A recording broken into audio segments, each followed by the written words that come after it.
కలంపోటుగాడిని అని చెప్పుకునే రాధాకృష్ణని Vijayawada police commissionerate కార్యాలయం ముందు మీడియా మిత్రుల సమక్షంలో నువ్వు మాట్లాడిన మాటలు కానీ నువ్వు వాడిన భాష కానీ ఒక బూతు పత్రిక, ఒక బూతు ఛానల్ సభ్య సమాజం తలదించుకునే విధంగా వైఎస్ఆర్ కాంగ్రెస్ పార్టీ కుటుంబ సభ్యుల్ని మొత్తం కూడా కించపరిచే విధంగా మా కుటుంబాల మీద నిందలు వేసే రాధాకృష్ణని ప్రశ్నిస్తా ఉన్నా. రాధాకృష్ణని సమర్థించే ఆంధ్రప్రదేశ్ ముఖ్యమంత్రి చంద్రబాబు నాయుడుని అడుగుతా ఉన్నా, చంద్రబాబు నాయుడు కొడుకు లోకేష్ని అడుగుతా ఉన్నా,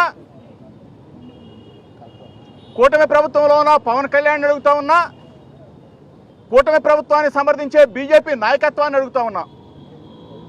ఏమయ్యా, రాధాకృష్ణ మాట్లాడిన మాటలు అదే మీ కుటుంబ సభ్యులంటే మీరు అరిసి గీపెట్టి రోడ్ల మీదకి వచ్చి ధర్నాలు చేయటమే కాదు, ఎక్కడికక్కడ తగలబెట్టే కార్యక్రమం చేస్తారే. మమ్మల్ని, మా కుటుంబ సభ్యుల్ని, వైఎస్ఆర్ కాంగ్రెస్ పార్టీ కుటుంబ సభ్యులు అంటే రాధాకృష్ణ మాట్లాడిన భాషని, రాధాకృష్ణ మాట్లాడిన వేషాలని మీరు సమర్థిస్తున్నారా? చంద్రబాబు నాయుడు, లోకేష్, పవన్ కళ్యాణ్ అడుగుతా ఉన్నా. ఏమయ్యా చంద్రబాబు నాయుడు, నిన్ను అన్నారో లేదో తెలియదు కానీ అసెంబ్లీలో ఏడ్చి గీపెట్టి బయటకు వచ్చి నానా యాగి చేసేవే. ఒక ముఖ్యమంత్రి స్థాయిలో ఉన్న వ్యక్తి, 76 సంవత్సరాలు ఉన్న చంద్రబాబు నాయుడు రాధాకృష్ణ మాట్లాడిన మాట తప్పు అని చెప్పి అనలేకపోయావే. రాధాకృష్ణ మాట్లాడిన పదజాలం తప్పు అని చెప్పేసి లోకేష్ కానీ పవన్ కళ్యాణ్ కానీ ఖండించలేకపోయారే.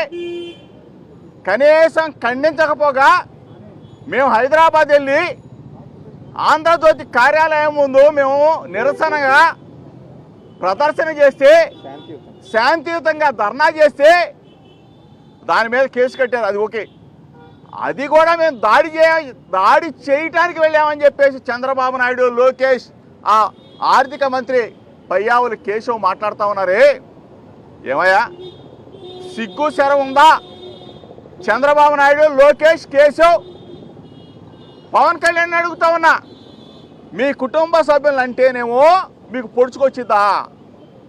మా కుటుంబ సభ్యులంటే మీకు ఆనందమా? ఏమైపోయావు చంద్రబాబు నాయుడు? ఎంత రాక్షస ఆనందమా నీకు? కలంపోటుగాడు రాధాకృష్ణ ఆడి భాషని, అతని అసహ్యమైన పదజాలాన్ని మీరు సమర్థిస్తావా? చంద్రబాబు నాయుడు, 76 సంవత్సరాల చంద్రబాబు నాయుడు కన్నా మనసుంటే, మానవత్వం ఉంటే ఈనాటికైనా చెప్తా ఉన్నా చంద్రబాబు నాయుడికి, నువ్వు 45 సంవత్సరాల పాటు సీనియర్ అని చెప్పి చెప్పుకుంటున్నావు కదా. రాధాకృష్ణ మాట్లాడిన మాటను ఒక్కసారి నువ్వు విను, దాన్ని తప్పు అని చెప్పి చెప్పకపోతే నువ్వు నిజంగా నికృష్టుడిగా మారుతావు చంద్రబాబు నాయుడు అని చెప్పి అంటా ఉన్నాం. దయచేసి పోలీస్ అధికారులు కూడా చెప్తా ఉన్నాం, పోలీస్ కమిషనర్ గారు, ఇంతమంది నాయకులు వచ్చాం కదా, ఒక సమస్య మీద మెమరాండం తీసుకోవడానికి కూడా, వినతి పత్రం తీసుకోవడానికి కూడా మీకు మనసు ఒప్పట్లేదని చెప్పి అడుగుతా ఉన్నా. మీకు కూడా కుటుంబ సభ్యులు ఉన్నారు కదా, మీరు కూడా బాధ్యత గల అధికారి కదా. కనీసం మీకు పని ఉంటే డీసీపీ గారు ఎవరికోళ్ళు ఒక మంచి అధికారి ఉండి మా బాధను వినాలి కదా. ఇంత దిగజారిపోయి ప్రభుత్వానికి అడుగులు మడుగులు వస్తే మీ వ్యవస్థ ఇది మంచి పద్ధతి కాదు. డీజీపీ గారు కూడా చెప్తా ఉన్నా, ఇది మంచి పద్ధతి కాదు. భూమి గుండ్రంగా ఉంటుంది, ప్రభుత్వాలు ఎప్పుడు కూడా ఒకలాగా ఉంటాయి. చంద్రబాబు నాయుడు ఎల్లకాలం ముఖ్యమంత్రిగా ఉంటాడని చెప్పేసి మీరు కలలు కంటున్నారేమో. రేపు మా ప్రజాప్రభుత్వానికి, మా ప్రజలకి మీరు సమాధానం చెప్పుకోవాల్సిన పరిస్థితి వస్తుందని చెప్పేసి మిమ్మల్ని అందరినీ కూడా మానవతా దుఃఖంతో వినతి పత్రాలు తీసుకోండి.